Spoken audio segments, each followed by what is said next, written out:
Halo, Assalamualaikum. Saya Lilis Yuliasari, bidan di Puskesmas Medan 1. Hari ini saya akan memberikan sedikit materi tentang pemeriksaan kehamilan agar ibu dan janin sehat. Apa kehamilan itu? Kehamilan adalah proses terjadinya pembuahan sel sperma dan sel telur yang tertanam dalam dinding rahim, kemudian bertumbuh menjadi janin, dan pertumbuhan itu terjadi kurang lebih 40 minggu. Di sini ada step-stepnya, mulai dari janin itu berbentuk embrio 3 minggu, 4 minggu, 5 minggu, hingga menuju ke 40 minggu. Untuk keluhan yang dirasakan atau ketidaknyamanan pada tiap trimester pada kehamilan, pada trimester 1 yaitu mual dan muntah, kemudian lemas, pusing, sering buang air kecil. Pada trimester 2 yaitu keputihan. Pada trimester 3 ada keputihan, nyeri pinggang, kaki kram, dan bengkak di kaki.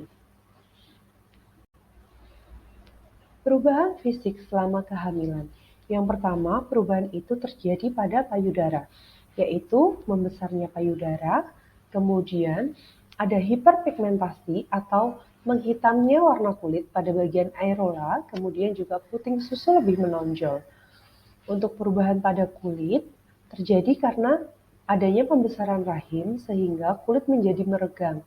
Biasanya, efek peregangan itu adalah gatal, dan peregangan itu bisa menjadikan masalah jika tidak ditangani.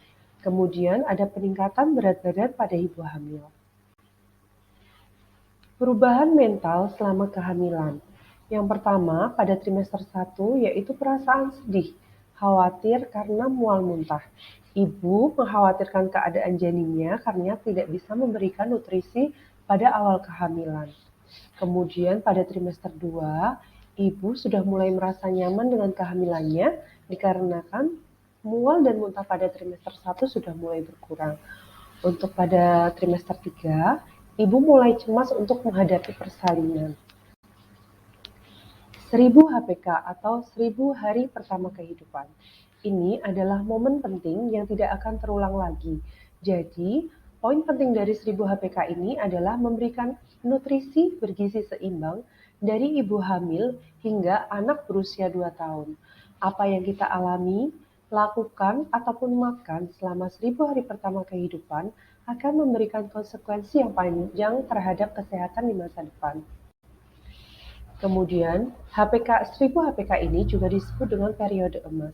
Kenapa? Karena siklus ini tidak dapat terulang kembali. Dia juga mempengaruhi pertumbuhan otak pada balita kita. Kemudian, kurangnya nutrisi dapat menimbulkan gagal tumbuh atau stunting. Kebutuhan gizi pada periode 1000 HPK. Yang pertama, kebutuhan harus dipenuhi pada nutrisi ibu hamil. Jadi ketika dia mulai hamil, dia harus memperhatikan gizinya. Karena gizi yang ibu hamil dapatkan itu nanti juga ditransfer ke bayinya, ke janinnya. Kemudian, inisiasi menyusu dini, pemantauan pertumbuhan di posyandu pada tiap bulannya, kemudian pemberian ASI eksklusif 0-6 bulan tanpa tambahan makanan apapun, kemudian kebutuhan nutrisi pada ibu menyusui. Menjaga kesehatan pada 1000 HPK. Yang pertama adalah perilaku hidup sehat. Yang pertama adalah cuci tangan, aktivitas fisik 30 menit satu hari, kemudian makan buah dan sayur, tidak merokok. Untuk kesehatan lingkungan adalah menggunakan jamban yang sehat, kemudian menggunakan air bersih, dan memberantas jentik-jentik nyamuk. Untuk pemeriksaan kehamilan, sekarang standar pemeriksaan kehamilan itu ada 6 kali kunjungan. K1, K2, K3, K4, K5, dan K6. K1 adalah kunjungan pertama ibu hamil pada trimester 1, yaitu sampai usia 12 minggu. Di situ nanti pemeriksaan dilakukan oleh bidan dan bisa juga oleh dokter untuk menilai usia kehamilan pada ibu. Kemudian untuk K2 dan K3 dilakukan pada trimester kedua antara usia 12 minggu sampai dengan 24 minggu. Pemeriksaan ini bisa dilakukan oleh bidan. Kemudian untuk K4, K5, dan K6, pemeriksaan dilaksanakan pada trimester 3 kehamilan, yaitu antara usia 24 minggu sampai dengan usia 40 minggu. Pemeriksaan kehamilan rutin pada K1 yaitu untuk menentukan usia kehamilan, K4 untuk pemantauan kesehatan ibu dan janin, K6 untuk mempersiapkan proses persalinan.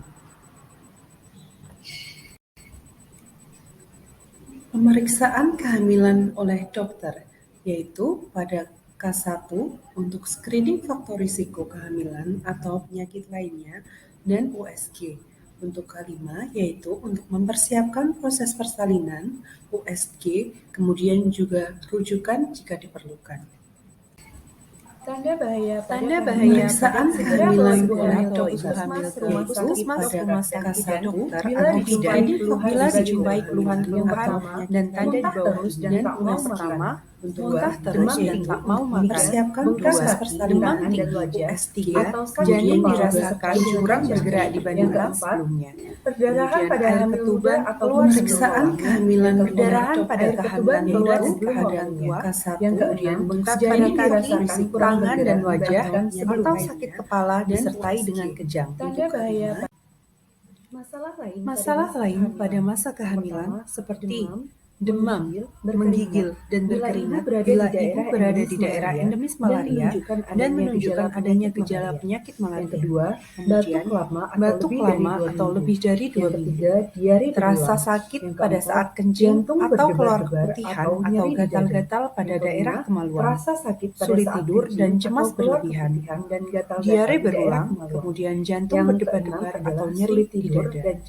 Apabila ibu hamil mengalami keluhan tersebut, segera bawa ke puskesmas, rumah sakit, dokter atau bidan, didampingi oleh suami atau keluarga. Pemeriksaan kehamilan 10T. Yang pertama adalah timbang berat badan dan ukur tinggi badan. Tinggi badan ibu untuk menentukan status gizi. Minimal berat badan ibu naik sebanyak 9 kg atau 1 kg setiap bulannya. Yang kedua adalah ukur tekanan darah. Jika tekanan darah ibu hamil lebih dari 140/90, maka itu dinyatakan hipertensi. Kemudian yang ketiga, nilai status gizi dengan mengukur lingkar lengan atas. Jika lila kurang dari 23,5 cm, resiko KIK atau kurang energi kronis. Kemudian 4, ukur tinggi fundus uteri atau tinggi rahim. Yang kelima adalah tentukan presentasi janin dan denyut jantung janin. Yang keenam, screening status imunisasi tetanus dan berikan imunisasi tetanus bila diperlukan. Untuk suntik tetanus, dibutuhkan 5 kali suntikan agar memiliki kekebalan seumur hidup. Kemudian yang ke-7 adalah pemberian tablet tambah darah. Ibu hamil mendapatkan minimal 90 tablet tambah darah dalam kehamilannya. Yang ke-8 adalah tes atau pemeriksaan laboratorium. Pemeriksaan laboratorium bisa dilaksanakan pada awal kehamilan dan menjelang proses persalinan. Yang ke-9 adalah tata laksana atau penanganan kasus. Apabila ditemukan masalah, segera ditangani atau dirujuk. Yang ke-10 adalah temu wicara atau konseling, dilakukan pada saat ibu melakukan pemeriksaan. Pentingnya suplemen tablet tambah darah, imunisasi tetanus, dan vaksinasi COVID pada kehamilan. Untuk suplemen tambah darah untuk mencegah anemia selama kehamilan. Imunisasi tetanus untuk mencegah penyakit tetanus. Kemudian vaksinasi COVID untuk mencegah penyakit COVID-19. Suplemen tablet tambah darah wajib diminum oleh ibu hamil selama proses kehamilannya, minimal 90 tablet tambah darah. Tablet tambah darah diminum ketika malam hari untuk mengurangi efek mual. Diminum dengan air putih atau air jeruk. Tidak boleh diminum dengan teh, kopi, ataupun susu. Kemudian, kartu kontrol minum tablet tambah darah pada ibu hamil bisa diisi oleh suami. Kemudian cara pengisiannya adalah memberikan tanda centang pada bulan di mana ibu hamil mulai mengonsumsi tablet tambah darah. Misal, ibu hamil mengkonsumsi tablet tambah darah mulai dari bulan ketiga kehamilan.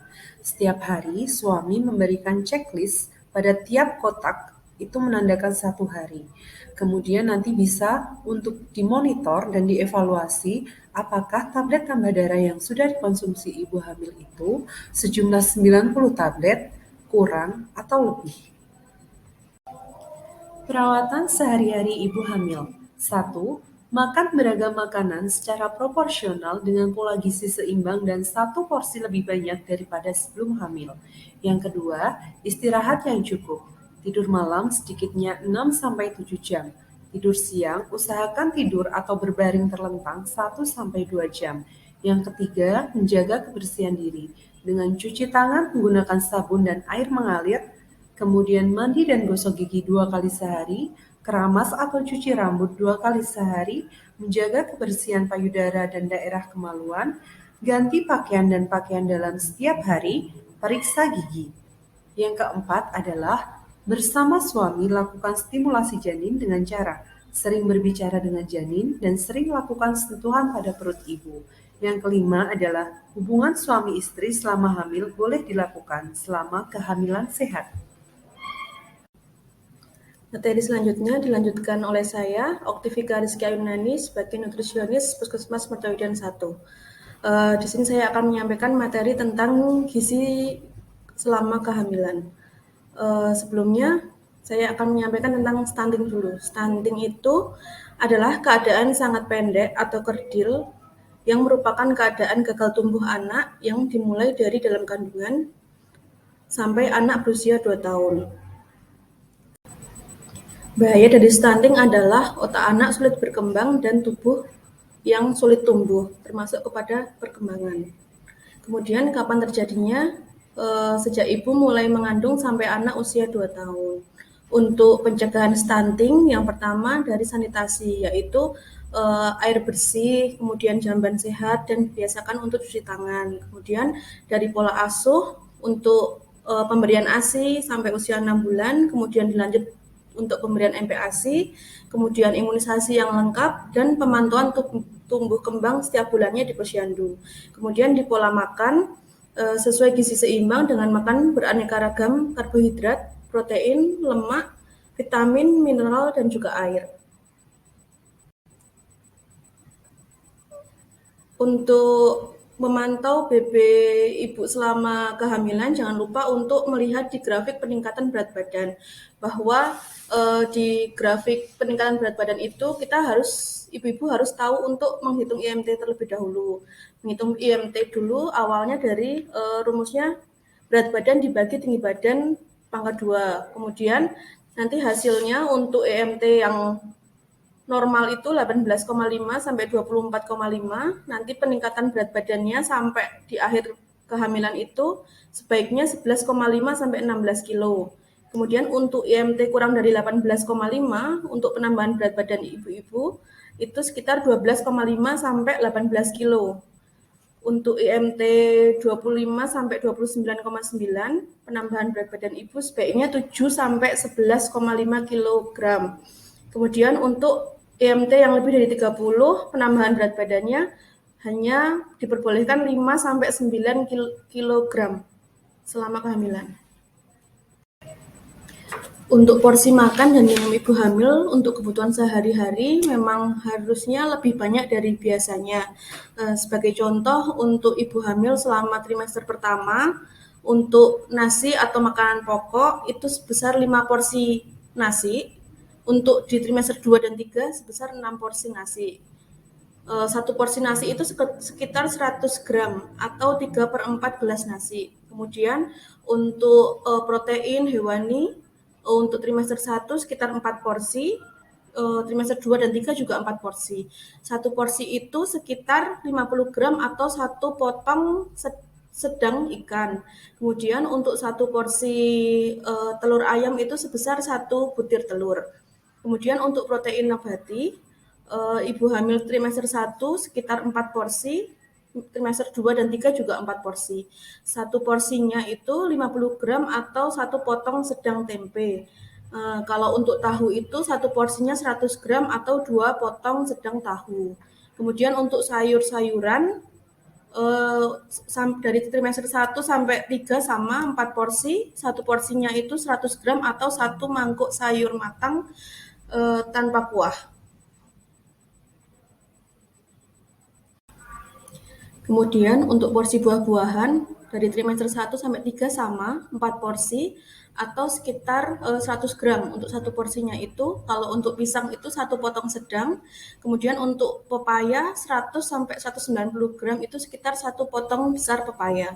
Kemudian untuk minyak atau lemak itu sekitar 5 porsi minyak sekitar 1 sendok teh dalam sehari.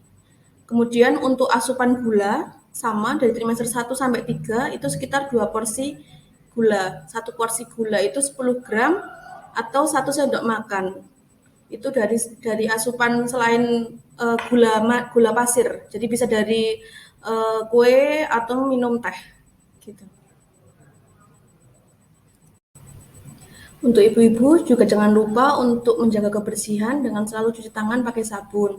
Untuk waktu kapan harus mencuci tangan, yang pertama setelah buang air, yang kedua sebelum memegang dan menyusui bayi, yang ketiga setelah mencekoki bayi atau anak, yang keempat sebelum makan dan menyuapi anak, yang kelima sebelum memegang makanan atau setelah makan, yang keenam setelah bersin atau batuk, yang ketujuh setiap kali tangan kita kotor dengan mengetik memegang uang, hewan atau binatang, kemudian setelah berkebun. Jangan lupa untuk cuci tangan. Untuk cara mencuci tangan yang benar, yang pertama, basahi seluruh tangan dengan air bersih yang mengalir. Kemudian yang kedua, gosok sabun secara merata. Yang ketiga, telapak punggung dan sela-sela jari tangan. Kemudian yang keempat, telapak tangan kanan, kemudian telapak tangan kiri.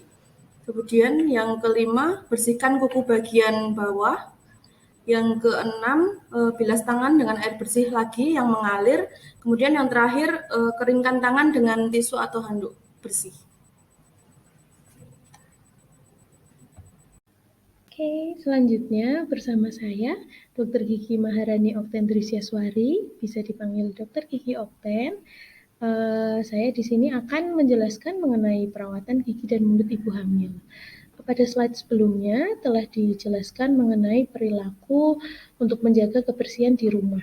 Salah satunya adalah menjaga kebersihan gigi dan mulut, dan kita harus bisa untuk mendeteksi gigi dan mulut kita apakah ada kelainan, apakah ada yang harus dirawat atau tidak.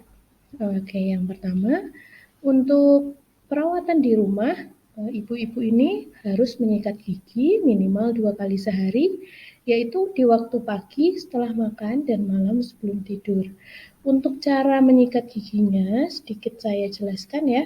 Untuk gigi depan atau gigi seri depan, kita bisa menyikatnya secara vertikal atau dari gusi ke gigi, dari merah ke putih. Jadi, jika gigi atas, dari atas ke bawah, gigi bawah dari bawah ke atas. Jadi, bentuknya vertikal, jangan digosok secara horizontal. Seperti itu. Kemudian di samping bisa diputar-putar membentuk bulat-bulat. Lalu jangan lupa dataran kunyah kita sikat ke depan dan di atas dekat langit-langit dan bawah dekat lidah juga kita congkel keluar supaya semua permukaan gigi kita sikat dan bersih. Jadi tidak ada sisa makanan yang tertinggal di situ. Kemudian biasanya pada ibu-ibu hamil di trimester pertama pasti mengalami, tidak pasti ya, tapi akan ada yang mengalami mual atau muntah. Nah, ketika mengalami muntah itu biasanya suasana mulut menjadi asam, sehingga ibu perlu berkumur dengan secangkir air ditambah dengan 1 sendok teh soda kue. Kemudian jika ingin menyikat gigi, biasanya setelah muntah kan agak gigi merasa kotor ya. Nah itu boleh menyikat gigi tetapi 1 jam setelah muntah. Karena kan tadi asam, nanti kalau asam langsung kita gosok giginya, nanti takutnya giginya bisa terkikis seperti itu. Selanjutnya kita perlu menggunakan sikat lidah untuk membersihkan lidah kita. Kadang kita merasa lidahnya seperti tebal atau ada putih-putih di permukaan lidah, itu adalah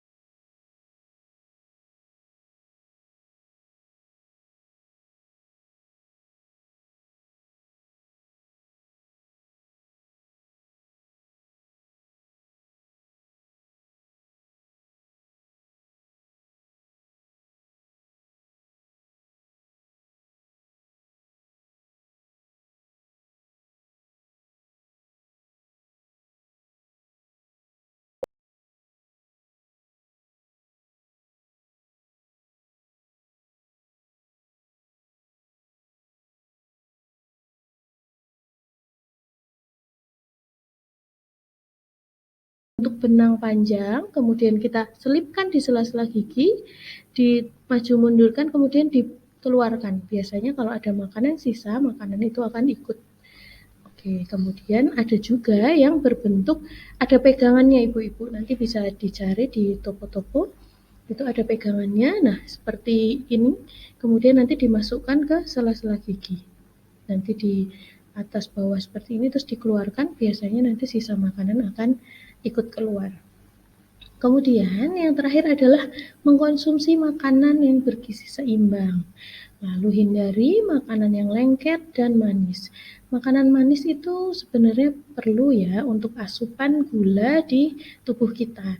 Tetapi jika bisa kita hindari makanan yang lengket, atau jika memang ingin mengkonsumsi makanan yang lengket, nanti kita jeda antara 30 menit, kemudian disikat giginya agar makanan-makanan tersebut tuh tidak menempel terlalu lama di gigi kita yang nanti bisa menyebabkan lubang pada gigi. Seperti itu. Nah, yang terakhir jangan lupa untuk kontrol ke dokter gigi. Oke, minimalnya adalah kontrol 6 bulan sekali. Baik untuk anak, baik untuk orang tua, itu 6 bulan sekali sebenarnya itu wajib untuk ke dokter gigi. Walaupun tidak ada keluhan, tidak ada rasa sakit atau apa, boleh kok datang ke dokter gigi, nanti kita cek apakah ada yang perlu dilakukan perawatan atau tidak, seperti itu. Nah, mungkin cukup sekian materi dari saya. Terima kasih. Jika ada pertanyaan atau ada yang perlu didiskusikan, silahkan kita akan berdiskusi setelah ini. Terima kasih.